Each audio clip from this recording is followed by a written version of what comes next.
Brand new Fox News poll is breaking down his job performance with ratings below 50% on every issue except his handling of the coronavirus. Here to react, America's newsroom co-host, and anchor of The Five as well, and author of a new book, Everything Will Be Okay, Dana Perino. Good morning, Dana. We had that poll up on the screen while I was introducing you. Numbers below 50, pretty stark numbers, Dana, when it comes to handling the border. What jumps out to you here on Joe Biden's approval so far into his presidency? Well, the border stuff indeed, but let me get to that in just a moment. Let me say, if you're the Biden team and you're looking at these numbers, you got to say, okay, look, I ran on COVID. My first 100 days has all been about COVID. And to have a 58% approval on your main issue, it's pretty good, right? So that's in your first 100 days. But what about the second 100 days? And that's where I see a lot of speed bumps. One is certainly going to be immigration. That actually threatens, I believe, to overtake everything else. You know how in the last few weeks, the White House has decided to try to redefine what it means to have bipartisanship? And they suggest that, well, it doesn't mean members of Congress, it means people out there in the country. Are people out there in the country happy with coronavirus? Well, okay, but if you're going to do that, Will, then you also then have to accept that there's a strong, overwhelming bipartisan majority against what they're doing on the border. I think in our poll it shows people believe it is 3 times as worse at the border than under President Trump. Yeah, Dana, and I think one of the lessons of the Trump presidency is that immigration, illegal immigration, is an extremely motivating issue for a bipartisan group of the political constituency out there. As you said, that's one in the second 100 days here that could really play a role in his overall approval. Well, absolutely. And what happens in the next 100 days, Will? That's when the weather is the nicest.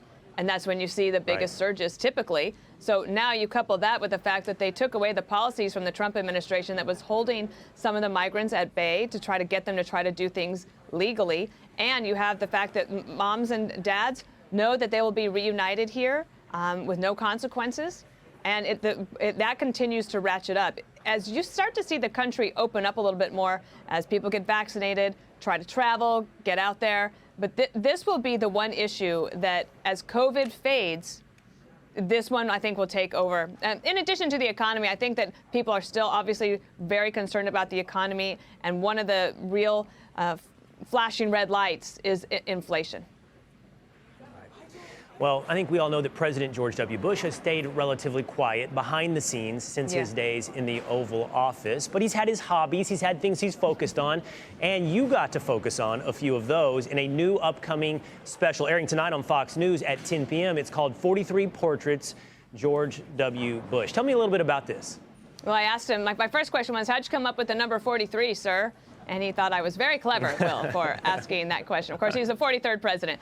He didn't pick up a paintbrush until after he left the White House.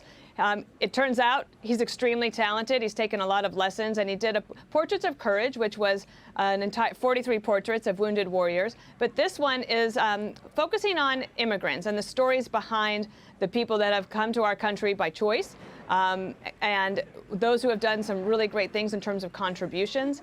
And when I talked to him, what I realized is that obviously a former president can have influence on a debate, on an issue. What I found with this one is that he's not getting in the middle of it, except for to talk strongly about the need for border security, but also figuring out a way to perhaps lower the temperature, to talk about people in ways that can really lift people up. I think what sets the Fox News interview apart from all the others that you've seen is that I actually got to talk to 4 of the immigrants that he interviewed, and you will not believe the great work that Megan Albano, Dan Cohen, and John Case did to go back and find footage from those times before those people fled to America. It's spectacular. I love how it all came together.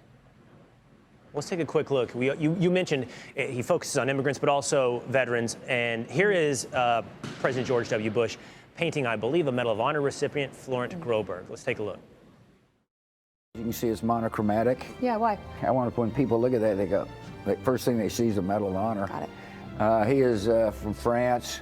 He gets a Medal of Honor wearing the United States uniform. There are a lot of immigrants who have worn the uniform. People like Flo, who, again, willing to sacrifice for a country where he wasn't born, is a significant contribution. And my view is if they're willing to fight for the United States, they should automatically become citizens. immigrant, veteran, Medal of Honor winner. That's a really cool story. One of the stories you'll see on 43 Portraits, George W. Bush, tonight at 10 p.m. Eastern Time on the Fox News channel. Can't wait to watch, Dana. Thanks for telling us about it this morning. Yeah, would have loved to have been with you down there. Maybe next time. Oh, I hate to tell you this, but you're missing out a little bit. I know, I can Next tell. time, okay, Dana? I have such All right. FOMO.